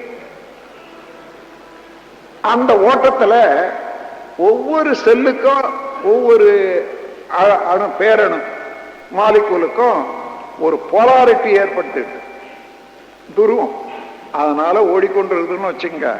அது ஒழுங்கா ஓடுற போது ஒவ்வொரு செல்லும் அதுக்கு தக்க ஜீவகாந்த சக்தி எடுத்து இந்த உடலுக்கு தேவையான வெப்பத்துக்கு தேவையான எலக்ட்ரிசிட்டியா மாத்திடும், இன்னும் ரசாயனங்களாக மாற்றும். உடலை போஷிக்கிறதுக்கு என்ன தேவையோ அதெல்லாம் மாற்றிக்கொள்ளும். அது ஒரு அளவு தானே இருக்குது அதுக்கு. ஆனா எந்த காரணத்தினாலேயோ அந்த போலாரிட்டி தகர்ந்து போச்சுன்னு வச்சுங்க, டிஸ்டர்பன்ஸ், அந்த அணு அடுக்கு முனையில் இருக்கக்கூடிய கவர்ந்து பிடிக்கக்கூடிய தன்மைக்கு ஏற்பட்ட போலாரிட்டி தகர்ந்து போச்சு, அதாவது அடிச்சோம். இப்போ உடனே அந்த போலாரிட்டி தகர்ந்து போகும், கொஞ்ச நேரம் ஆகும். அது வரையில என்ன ஆகுது, அங்க தேக்கம் வரும், ஓடிக்கொண்டே இருக்கக்கூடிய மின் ஜீவகாந்த சக்தி தேக்கம் வரும். அந்த தேக்கம் விட்ட உடனே தானும் இழுத்து செலவு பண்ண முடியல, அந்த ஆண்டு ஓடவும் முடியாத தேக்கம் உண்டாகிற போது அது மின்சக்தியாக மாறுற போது, அளவுக்கு மீறி மாறுற போது அது ஷார்ட் சர்க்யூட் என்று ஆங்கிலத்தில் சொல்லுவாங்க, மின் குறுக்கு என்று தமிழ்ல சொல்லலாம். அதாவது மின்னாற்றல் குறுக்கிடுகிறது, 2 ஷார்ட் சர்க்யூட் வருது. அதுதான் பெயின், வலி என்ற உணர்வு, பொருந்தா உணர்வு உடல்ல ஏற்படுகிறது என்று சொன்னால், இந்த ஜீவகாந்த சக்தி ஓடிக்கொண்டே இருக்கிறதுல தேக்கமுற்று தேவையில்லாத அளவுக்கு இடத்துக்கும் அது மின்குறுக்கு ஆகிற போதுதான் துன்பம் உண்டாகிறது. சரியாக இயல்பாக ஓடிக்கொண்டே இருக்குமே ஆனால் இன்பம் இல்லை துன்பம் இல்லை, அந்த உணர்வு நல்லா இருக்குது, ஆனந்தமா இருக்குது. சரி, ஒரு இடத்துல தேக்கம், நமக்கு 100 யூனிட் தான் தேவை, உடலுக்கு 101 இருக்குதுன்னா அது வெளியேறக்கூடிய வேகம் வரும். அப்போ நம்ம மனதுக்கு எதையாவது செய்யலாம், இங்க இருந்து அங்க ஓடலாம், அங்க இருந்து இங்க வரலாம், அல்லது அதை தொடலாம் இதை தொடலாம், அதை பார்க்கலாம் எதை பார்க்கலான்னு வரும். சும்மா ஒரு நாய் கூட உட்காந்துருதுன்னு வச்சுங்க, கொஞ்ச நேரம் உட்காந்துருந்தா நீங்க பார்த்துட்டே இருங்க, அது பாட்டுக்கு இருக்கும். திடீர்னு எழுந்து கிடுக்கிடுன்னு ஓடும், மறுபடியும் அங்கிருந்து ஓடிவதுன்னா அங்கேயே உட்காந்து. காரணம் என்னன்னா, அந்த ஜீவகாந்த சக்தி அளவுக்கு மேல ஓடுற போது அங்க தாங்க முடியல, அதுக்கு ஒரு இயக்கம் வேணும். அப்படி ஓடிதான். அதே போல நம்ம உடல்லையும் ஏதாவது செய்யணும்னு தோணும். அப்படி தோன்றி செய்யறோம்னு வச்சுங்க, ஒரு தடவை செய்துட்டீங்க, மீண்டும் அந்த தேக்கம் வர்ற போது என்ன, அதுவே அணு அடுக்கல அதே செய்யத்தான் தோணும். அதுதான் வினைப்பதிவுன்னு சொல்றோம். செயல் ஒரு தடவை செய்தால் அந்த செயலினால் ஏற்பட்ட அணு அடுக்கு உடல்லையும் சரி மூளையிலையும் சரி, அதுவே மீண்டும் வர்ற போது அதே செய்யணும்ன்ற எண்ணமும் அதுவே செய்யணும் என்ற உடல் இயக்கமும் உண்டாகும். அப்போ இந்த ஓட்டத்துல தடை ஏற்பட்டு மின்குறுக்கு ஏற்பட்டா துன்பம் உண்டாகுது. தடை ஏற்படாத ஓடிக்கொண்டே இருக்குமே ஆனால் சம உணர்வு ஏற்படுது. அதிகமாக இருக்கிற ஒரு சக்தி முறையாக வெளியேற்றணும்னா அது இன்பமாக இருக்கிறது. அதாவது ஒரு காட்சியை பார்க்கிறோம், ரொம்ப அழகா இருக்கு, உடல்ல இருக்கிறோம், இன்பமா இருக்கு. ஆனா அந்த மேல இருக்கக்கூடிய இருப்பு இருக்குதே, அதாவது மிகையாக உள்ளது, சர்ப்ளஸ், அது செலவாய் போச்சுன்னு வச்சுங்க. அப்போ அதுக்கு மேல நாம் அதையே பார்த்துட்டு இருந்தா இருப்புல குறையும். இருப்புல கையை வைக்கிற போது சரி போதும், இதுக்கு மேல வேண்டாம் என்பதாக நமக்கு ஏற்படும். அப்படியும் நம்ம தொடர்ந்து செய்தோம்னா ஒவ்வொரு நிமிஷமும் ஒரு துன்பமா தான் இருக்குமே தவிர, இவ்வளவு இன்பமான சுவையான காதுக்கு சுவையா இருந்து கேட்டுட்டு இருந்தோமே அதே சங்கீதம், அது சர்ப்ளஸ் போயிட்ட பிறகு இருப்புல கையை வைக்கிற போது எல்லாம் போதும், பார்த்தோம் போதும், இனிமேலுக்கு வேண்டாம், எழுந்து போகணும் என்றது வரும். அப்போ இன்பமான துன்பமும் என்ன, நம்ம உடல்ல உள்ள ஜீவகாந்த சக்தி செயல்படும் விதத்துல இருப்பு நிலை செலவாகிற போது இன்பமாகவும், சமமாக ஓடுற போது அமைதியாகவோ, அது ஷார்ட் சர்க்யூட் வர்ற போது துன்பமாகவும் மாறும். அதே போல நீங்க ஏதோ ஒரு எண்ணிக்கொண்டு இன்னது அடையணும்னு நினைச்சிட்டே இருக்கீங்க, அல்லது இன்னாரு இன்னது செய்யணும்னு நினைக்கிறீங்க, அதற்கு ஒரு அணு அடுக்கு பிரெயின் செல்ல உண்டாகுது, அது வழியே ஜீவகாந்த சக்தி ஓடிட்டே இருக்குது. இப்போ அதை அவங்க செய்யல, அது ஏமாற்றம் உண்டாச்சுன்னா உடனே வருத்தம் உண்டாகுது. ஏன், அங்க ஓடிக்கொண்டே இருக்கக்கூடிய லைன் மாறுது, அத இல்ல, அதனால தடை உண்டாகுது, அது துன்பம் உண்டாகுது. அப்ப நமக்கு பல துன்பங்கள், அதாவது வருத்தம் உண்டாகிறதுக்கு காரணம் எக்ஸ்பெக்டேஷன், அன்எக்ஸ்பெக்டேஷன், தேவையில்லாத இமேஜினரி எக்ஸ்பெக்டேஷன்ல ஏமாற்றம் தான் அதிகமா இருக்கும். ஒவ்வொரு ஏமாற்றமும் மூளையின் வழியே துன்பம் தான் கொடுக்கும். அதே போல உடலுக்கு தேவையான உணவு அல்லது குளிருக்கு தேவையான இடம் இவைகள்லாம் இல்லைன்னா அப்ப ஷார்ட் சர்க்யூட் வருது பாருங்க, அதான் துன்பமா இருக்கு. ஆகவே இன்பமும் துன்பமும் ஜீவகாந்த சக்தி ஓட்டத்துல தடை உண்டாகிற போதோ அல்லது சர்ப்ளஸ் மேலாக இருக்கிறது செலவாகிற போதோ உண்டாகிறது தான் என்று தெரிந்து கொண்டா இப்ப அதை அளவோடு முறையோடு அனுபவிக்க தெரிந்து கொள்ளலாம். இப்போ ஒரு நல்ல ஸ்வீட் கேக், இனிப்பு கேக்கு சாப்பிடுறீங்க, அதுல 20 யூனிட் சர்க்கரை இருக்குதுன்னு வச்சுக்கோங்க. நம்முடைய உடல் இயக்கத்துக்கு தகுந்தவாறு 2 யூனிட் சர்க்கரை தான் பொதுவா இருக்குது. அந்த 20 யூனிட் சர்க்கரை உள்ள பொருளை நாக்கில் வைக்கிற போது நாவில் இருக்கக்கூடிய மாலிகுலர் ஸ்ட்ரக்சர், அதாவது அணு அடுக்குகள் நம்ம உடல்ல உள்ள ஜீவகாந்த சக்திய அந்த பொருள்ல 20 யூனிட் இருக்குத, அந்த 20 யூனிட்டுக்கு நம்முடைய ஜீவகாந்த சக்தியை கன்வெர்ட் பண்ணிடும், உயர்த்திடும். அப்படி உயர்த்தி அதை சுவைக்கிறோம். இவ்வளவு சுவையா இருக்குது, இவ்வளவு இனிமையா இருக்குதுன்னு சொல்றோம். அந்த இனிமைன்னா அந்த இனிமையில்ல நாம் உணர்றது. நாம் எந்த மாற்றம் பெற்றோமோ அதை தான் உணர்றோம். அத சரியா தெரிஞ்சுக்கணும்னா, கேக்கு முடிஞ்சு போச்சு, ஒரு கப் காஃபி கொடுக்குறாங்க. காஃபியில 5 யூனிட் சுகர் தான், இனிப்பு தான் இருக்குதுன்னு வச்சுக்கோங்க.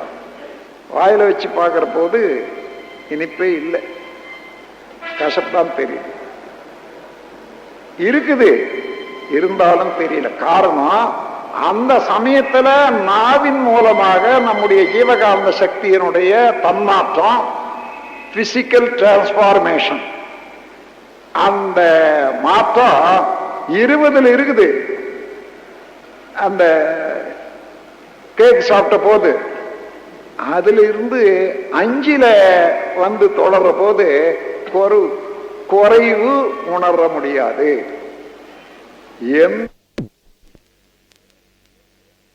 ஊக்கிவிட்டு அவருடைய உணர்வை எழுப்புகிறதோ, ஜீவகாந்த சக்தியினுடைய செலவை அதிகரிக்கிறதோ, ஆக்டிவேட் பண்றதோ, அந்த இதை தான் உணர்றோம்.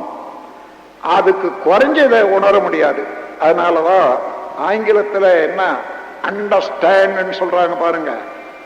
எந்த பொருளோட நீ தொடர்பு கொள்றியோ அதனுடைய இயக்கத்துக்கு குறைவாக நீ இருந்தால் உன்னை அது ஊக்கிவிடும். அதனால நீ தெரிஞ்சு கொள்ளலாம். அதை விட அதிகமாக நீ இருந்தீன்னா தெரியாது.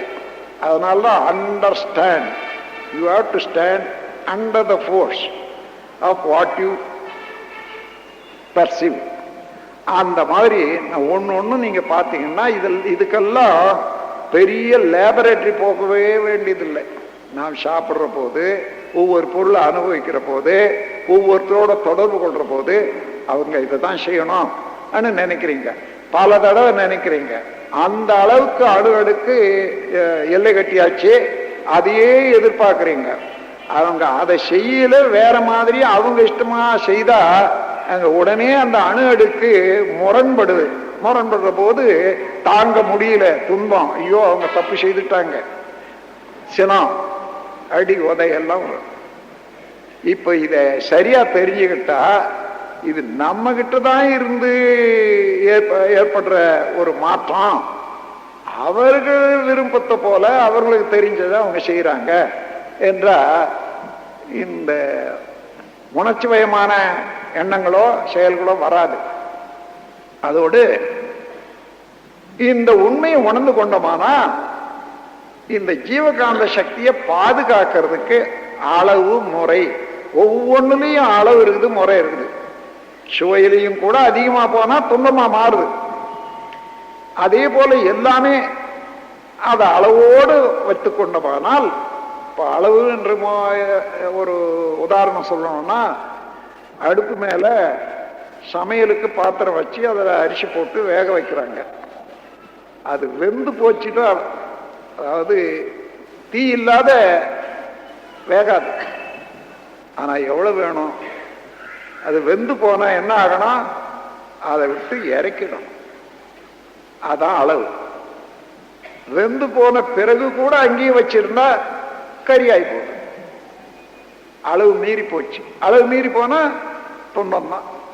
அதே போல ஒவ்வொரு செயல்லையும் இன்பத்தின் அளவு முறை மீறும் போது ஏற்படும் ஓர் பொருத்தமிலா உணர்ச்சியேதான் இன்பத்தின் மறுபெயராம் துன்பமாயும் இரண்டும் அறிவின் அலைகளாயும் கண்டேன் என்றதை விளக்கியிருக்கிறேன். எனவே இந்த இன்ப துன்பம் எங்கேயோ இருந்து வரல, நம்முடைய உடல்ல இருக்கக்கூடிய ஜீவகாந்த சக்தி செயல்படும் விதத்திலிருந்து தான் வருது. அதை தெரிந்து கொண்டோமானா அந்த சக்தியை செலவிடும் முறையும் அளவும் தெரிந்து கொள்ளலாம். அப்போ எந்த பொருளோட தொடர்பு கொண்டாலும் அளவு முறையோட தொடர்பு கொள்ளும் போது துன்பமே வராது. ஒரு பழமொழி சொல்லுவாங்க இல்லையா, நாய் ஒரு எலும்பு கடிக்குது, அது ஒண்ணுமில்லாதல இருந்தாலும் கடிச்சு கடிச்சு பார்க்கிறோம். அதுக்கப்புறம் வேகமா கடிக்க ஆரம்பிக்குது. அதுக்கு காரணம் என்னன்னா, அந்த எலும்புல இருக்கக்கூடிய எலும்பு எதிரில் பட்டு பொத்தல் உண்டாச்சு, அது ரத்தம் ஒழுகுது. இந்த நாய் தன்னிடத்துல இருந்துதான் இந்த ரத்தம் வருது, அதுதான் சுவைக்குதுன்னு தெரியாத, அது எலும்புல தான் இருக்குதுன்னு தெரிந்து கொண்டு மேலும் மேலும் கடிச்சு வாயை புண்ணாக்கி கொள்ளும். அதுபோல மனிதன் பொருட்களிடத்துலதான் இன்பம் இருக்கிறது என்று மேலும் மேலும் மேலும் மேலும் அளவுக்கு மேல அனுபவிச்சு அவரை புண்ணாக்கி கொள்றான் என்றத பெரியவங்க தத்துவத்துல உணர்த்திருக்காங்க. அந்த மாதிரி உங்களுக்கு இன்பமே வேணும்னு சொன்னா அனுபவிக்கலாம், நம்ம கிட்ட தான் இருக்குது. இன்பமும் துன்பமும் தான் தர வரும், நம்மாண்டியே நாமே செய்து கொள்ளலாம். அது எப்படி? 4 வகையான செயல் திட்டத்தை கொண்டு வந்துட்டோம்னா எப்போதும் இன்பத்தில் இருக்கலாம்.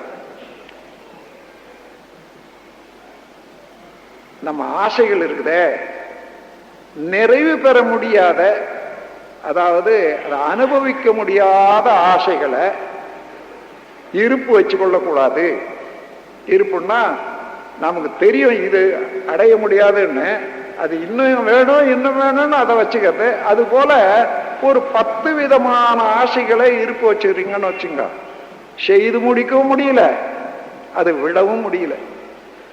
இந்த 10 விதமான ஆசைகள் அவ்வப்போது எழுந்து எழுந்து எழுந்து எழுந்து எண்ணத்தை கலைச்சு கொண்டே இருக்கும், நம்முடைய உடல்ல உள்ள சக்தியை செலவு பண்ணிட்டே இருக்கும்.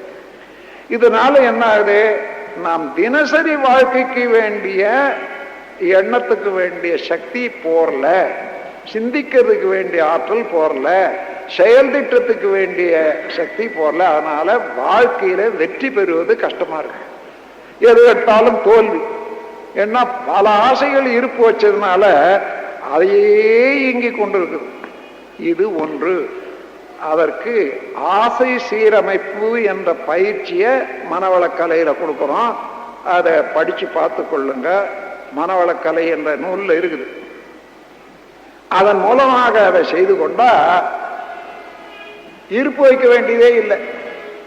அந்த செயல்படாத அனுபவிக்க முடியாத ஆசைகளை இருப்பு வைக்க வைக்க வைக்க மனித மனம் செயலற்று போகுது, வலு இழந்து போகுது, வெற்றி இழந்து போகுது, சோர்வு உண்டாகுது, டிப்ரெஷன் உண்டாகுது. இதை போக்கணும்னா ஆசை சீரமைப்பு வேண்டும். ஒரு இறைநிலையை உணர்ந்து கொள்ள வேண்டும் என்ற ஒரு தத்துவ பெரியார், நான் கடவுளை காணணும் என்று போறார் ஒரு குருவிடத்தில். என்னால நான் கடவுளை நேரடியா காணணும் முடியுமான்னு கேட்கிறாரு குருவை. ஓ, கட்டாயம் முடியும். ரொம்ப பேர் சொன்னாங்களே முடியாதுன்னுட்டு. இல்ல இல்ல முடியும். சரி, எனக்கு சொல்லிக் கொடுங்க. ஒரு பேப்பர்ல ஒரு பேப்பரும் எழுதுகோலும் கொடுக்குறாரு. நிறைவு பெறாத ஆசை எத்தனை இருக்குதுன்னு எழுதி கொடுங்கன்னு. இவர் சுமார் இதுதான் சரியான சான்ஸ், இவர் நமக்கு வழி காட்ட போறாரு, எல்லாத்தையும் முடிச்சுக்கலான்னுட்டு இவர் எல்லாம் அள்ளி விடுறாரு. ஒரு 20 ஆசைகள் எல்லாம் எழுதிட்டார். அப்பா, நீ கடவுள் ரொம்ப தூரத்துல இல்லை, உன்னதான் இருக்கீங்க. ஆனா இந்த 20 ஐட்டம் தான் உன்னை தடுத்துக்கிட்டு இருக்குது. இதை முடிச்சுக்கா, நீ அவர் ஒண்ணுதான், ஒரே இடத்துல தான். நீ கடவுளை தேட வேண்டியதில்லை, உன்னை எது தடுக்குதா அந்த தடையை நீக்கி கொள்றதுக்கு இதுதான் சொன்னார். அதுதான் தத்துவ ஞானம். எனவே அது ஒன்று. நல்லா நினைவு வச்சுங்க. தெளிவான முறையில் உணர்த்துறேன், அனுபவபூர்வமானதை உணர்த்துறேன், சயின்ஸ் மூலமாக உணர்த்துறேன். ரெண்டாவது, பிறர் மனதுக்கு துன்பம் கொடுக்குறோங்க பாருங்க. அப்போ எந்த செயல் மூலமாகவும் பிறருக்கு உள்ளத்துக்கு துன்பம் வருந்த செய்தமானால் அங்க ஜீவகாந்த சக்தி முரண்பட்டு அங்க ஷார்ட் சர்க்யூட் வருது பாருங்க பிரெயின்ல. அது இருந்து வரக்கூடிய அலை யாரால உண்டாச்சா அது கண்டுபிடிச்சிட்டு அவனுடைய மூளையில திருப்பி அடிக்கிற போது அது கர்ஸ், அதாவது சாபம்னு சொல்றோம். அந்த மாதிரி அலை மோதிவிட்டா அடுத்தடுத்து அதே அலை நமக்கு துன்பத்தை கொடுக்கறதோ அல்லது ஆக்சிடென்ட் உண்டு பண்றதோ நோய் உண்டு பண்றதோ செய்துதான் ஆகும். இதனால துன்பம் உண்டாய்கொண்டே இருக்கும். மூன்றாவது, இந்த உடல்ல நடைபெறக்கூடிய இயக்கங்கள் எல்லாம் ஒவ்வொன்றுமே ஜீவகாந்த சக்தி ஒழுங்காக ஓடிக்கொண்டிருக்கிற போது ஏற்படுறதுதான் மெட்டபாலிக் ரொட்டேன்னு சொல்லுவாங்க. இந்த உடல்ல உணவுல இருந்து அது எல்லாமாக மாறி உடலை போஷிக்கிற வரையில. அதே போல மன இயக்கத்துக்கும் அதே ஜீவகாந்த சக்தி தான் உதவுது. இந்த இரண்டுக்கும் உடலை நல்லா வச்சுக்கணும். எப்படி? ஒவ்வொரு உறுப்பையும் சரியாக இயங்க விடணும். இயற்கையில நல்லா இயங்கிட்டு இருக்குது, அது கெடுக்காத இருக்கணும்னு சொன்னா உணவு, உழைப்பு, உறக்கம், உடல் உறவு, எண்ணம், இந்த 5 வகை செயல்ல அளவு மீறாத, முறை மாறாத, அலட்சியம் செய்யாத இருப்போமே ஆனால் உடல் இயக்கம் நல்ல முறையில இயங்கிக் கொண்டிருக்கும். முரண்படாத natural rhythm will be protected. இயற்கையினுடைய இனிமை அப்படியே பாதுகாக்கப்படும். அப்படி இல்லை, உணவு, உழைப்பு, உறக்கம், உடலுறவு, எண்ணம், இந்த 5 அலட்சியம் செய்தாலும் அதிகமாக அனுபவிச்சாலும் முரண்பாடாக அனுபவிச்சாலும் அந்த உறுப்புகள் கெடும். அதுக்குரிய உறுப்புகள் அந்த போலாரிட்டி டிஸ்டர்பன்ஸ் சொல்றேன், அதாவது அணு அடுக்கு சீர்குலைவு அது ஏற்பட்டு அங்க ஷார்ட் சர்க்யூட் வந்ததுன்னா ஒரு தடவை வந்ததுன்னா போதும், அது பதிவாயிட்டு மீண்டும் ஒரு சிறு களங்கம் வந்தாலும் கூட அதே இடத்துல தான் அந்த ஷார்ட் சர்க்யூட் வரும், அதே வலி வரும், அதே நோய் வரும். அதனால இந்த 5 வகையான செயல்களால அளவோடு முறையோடு ஒழுங்காக இருப்புமையானால் உடல்ல நோயே வராது. அந்த நோய் வராத வைத்துக் கொண்டா இன்பமாகவே இருக்கலாம். கடைசியாக ஒன்று, இந்த நாகரீகம் ஒரு வார்த்தை இருக்குது. நா அக இரிகம் என்று 3 வார்த்தைகள் சேர்ந்ததான் நாகரீகம். அதுக்கு டிரான்ஸ்லேட் பண்ற போது சிவிலைசேஷன் சொல்றாங்களே, போச்சு அடியோட அதனுடைய தத்துவமே. நா அக இரிகம்னா நாவு, பேசும் பேச்சு. அகம், உள்ளத்திலே நீ எதுவாக இருக்கிறாயோ, என்ன தெரிந்து கொண்டிருக்கிறாயோ அது இருப்பு. அப்புறம் மனம், அதை ஒட்டி எண்ணக்கூடிய எண்ணங்கள். நாக இரிகம்னா மனம். இந்த 3 ஒத்து இருக்கணும், முரண்படாத.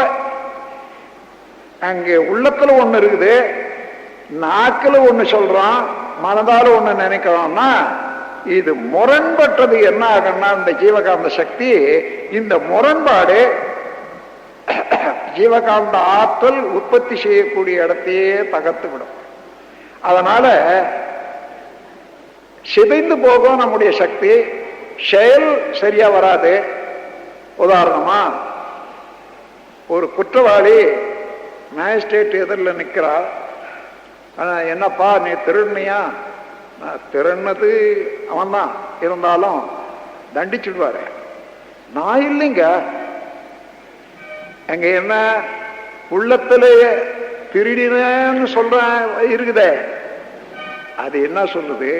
டேய் நீ திருண்ண திருண்ணு திருண்ணு திருண்ணுட்டே இருக்குது. இவன் நாக்குல இல்லைங்க இல்லைங்க இல்லைங்க. இப்ப இந்த இரண்டுக்கு ஏற்படக்கூடிய முரண்பாடு, அதே போல பிறருக்கு சொல்றது.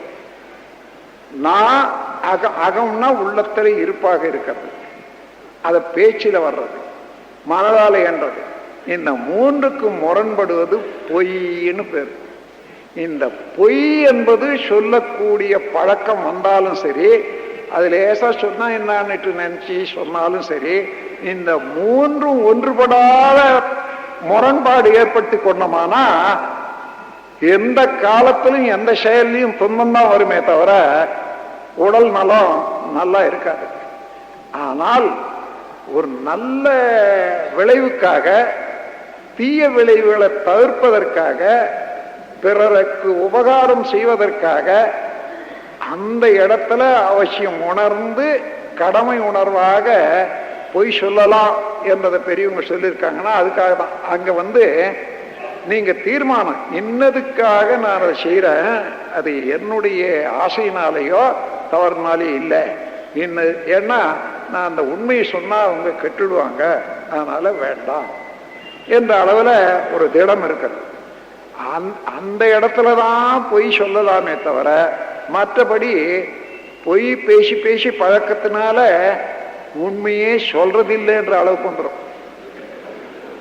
அது அப்படி இருந்தா இந்த முரண்பாடு ஏற்பட ஏற்பட உடலுக்கும் உள்ளத்துக்கும் மனதுக்கும் வாழ்க்கைக்கும் நம்மோட இருக்கக்கூடிய நட்புக்கும் தொந்தரவு தான் இருக்கும், முரண்பாடு தான் இருக்கும்.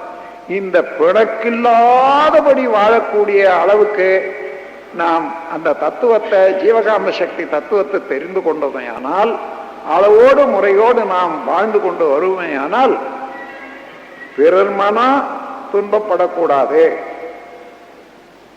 ஆசை, அதாவது முடிக்க முடியாத ஆசைய வச்சிருக்க கூடாது, காலி பண்ணிடணும். அது என்னால முடியாது, சரி விடு, திரும்பி வருது, என்னதான் முடியாத, அதனால அதை இன்மேலிக்க எனக்கு அந்த ஆசை வேண்டாம். நான் இருக்க என் வயசுக்கு எல்லாரும் இங்க மலை, ஏற்காடு மலை வரைக்கும் கீழே இருந்து மேலே ஏறி போறாங்க, நடந்து போறாங்கன்றாங்கன்னு வச்சுக்கோ, ஆனந்தம் எல்லாரும் போறாங்க. நானும் ஆசைப்பட்டா என்ன, ஒரு அரை பரலாங்க போக முடியுமா, அங்கேயே உடஞ்சி விழ வேண்டித்தான். இது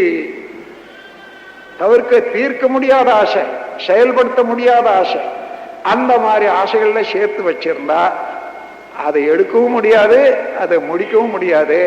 அதிலேயே நிற்கக்கூடிய மனம் இன்னும் ஒன்றை செய்ய முடியாது. எனவே தீர்க்க முடியாத ஆசைகள் சேமிக்க வேண்டாம். பிறருடைய மனதை துன்புறுத்தி அதுவே வாழ்க்கையில ஒரு பழக்கமாக்கி கொள்ள வேண்டாம். உடல்ல எந்த பகுதியும் அளவு முறை, உணவு, உறக்கம், உழைப்பு, உடலுறவு, எண்ணெய், இந்த 5 அளவு முறை மீறி உடலை கெடுக்க வேண்டாம். பொய் சொல்லி உள்ளம், உயிர், மனம் இவைகளுக்கு இடையே பிணக்கு ஏற்படுத்திக் கொள்ள வேண்டாம். இப்பொழுது என்ன மிஞ்சம்?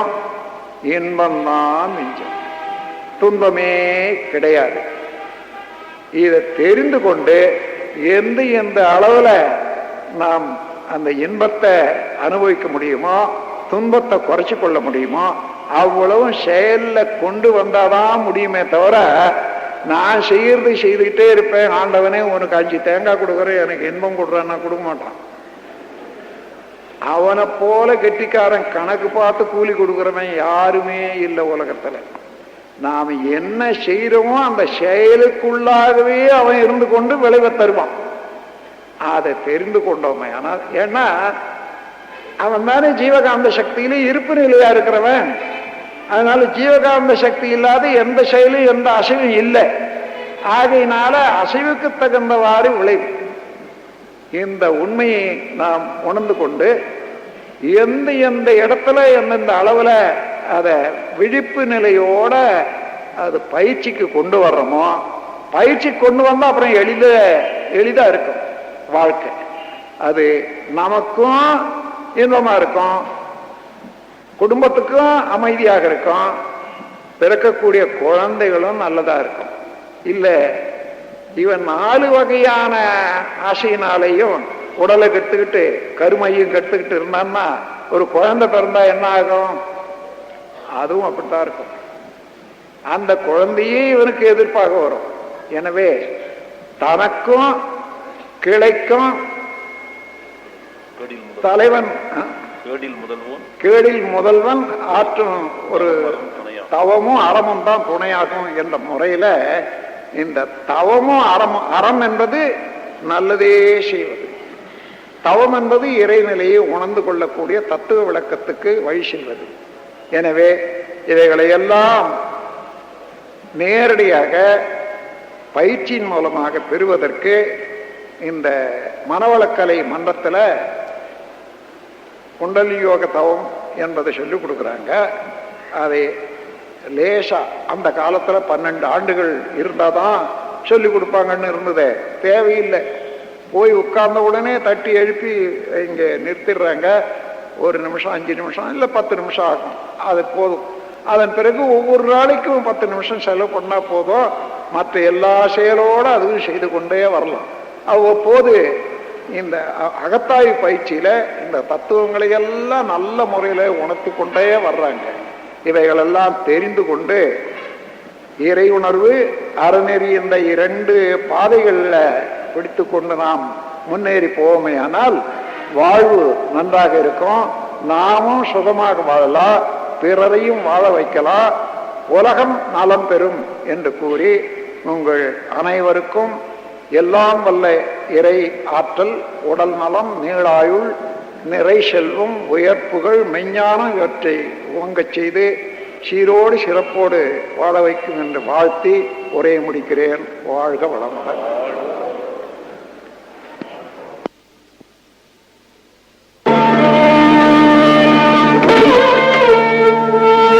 சுடலக்கும் கருவியிலே ரசத்தை போல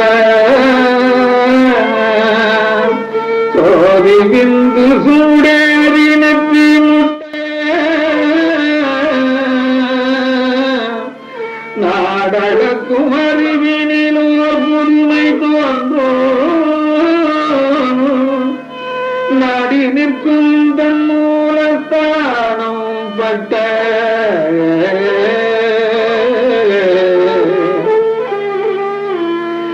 நாடகக்கும் அறிவினிலோர் புதுமை தோன்றும் நாடி நிற்கும் தன் மூலஸ்தானம் பட்ட பாடலுக்கும் பயனடைத்த பக்குவத்தார் பண்டை நிலை உற்றுணர்ந்து பேரானந்த பண்டை நிலை உற்றுணர்ந்து பேரானந்த ஈடடந்து முடிவு கண்ட அனுபவத்தார் விருப்பு வெறுப்புணர்ந்து பெருவாழ்வாய் நிற்கும்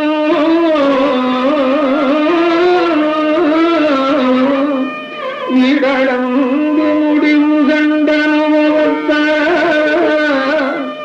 விருப்பு வெறுப்புணர்ந்த பெருவாழ்வாய் நிற்கும்.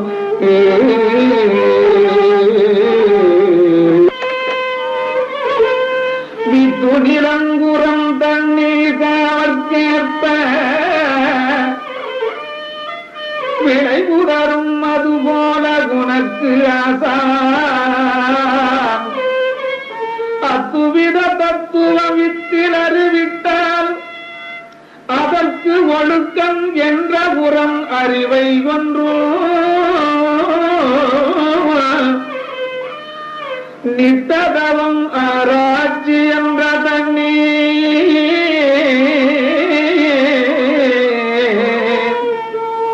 நித்ததவம் ஆராய்ச்சி என்ற தண்ணீர் நீ சலனமுற்று அருகுணங்களாக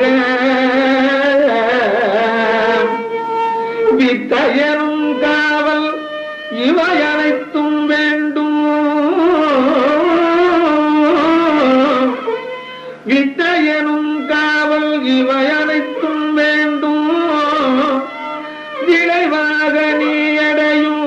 தனியே ஞானோ விளைவாக நீ அடையும் கனியே யானோ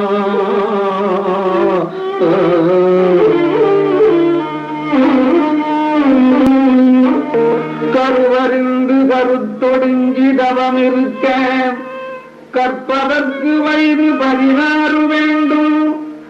கருமுதிர்ச்சி அடையாமும் இறை வழக்க கனல் மீறும் வேகத்தை உடல் தாங்காது. கருதவத்திற்கருதலையாம் அந்நாள் மட்டும் கருத்தை விரிந்து ஒன்றல் ஜபம் உருவஜானோ. கருத்தை விரிந்து ஒன்றல் ஜபம் உருவஜானோ. கருமுதிர்ந்து கருத்தை விரிந்து வணங்கல் கனியிருக்க காயுண்ணும் வகை போலாகும்.